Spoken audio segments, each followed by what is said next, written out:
Illegal immigration is taking center stage in the 2016 presidential race, but it also continues to be an important issue among conservatives in Congress. One America's John Hines has more from Washington.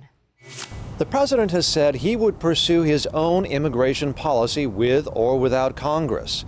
But Wisconsin Senator Ron Johnson said he would continue to fight the president, especially regarding underage migrants. It's a real tragedy. So the goal of government policy ought to be to stop the surge, stop the flow.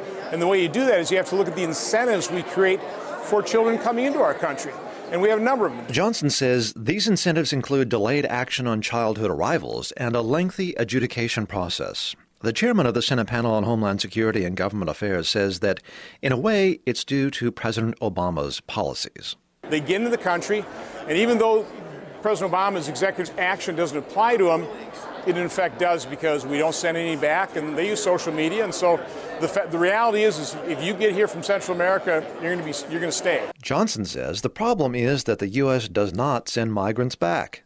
But Texas Republican Representative Louis Gohmert says the real problem is a porous border that does little to prevent migrants entry to the U.S. in the first place. He says talk of immigration reform in Washington spurs border crossings, and we need to take a different approach. If they hear the word legal status, amnesty, immigration reform, any of those, they come flooding across. Well, we want to get there before they do the amnesty. Yeah, we need immigration reform, but until the border is secure, nobody in Washington should be talking about immigration reform. Secure the border. Johnson and Gohmert work from opposite sides of the Capitol and hail from opposite sides of the country.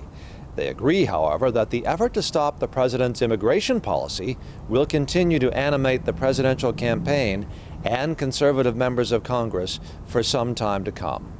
John Hines, One America News, Washington.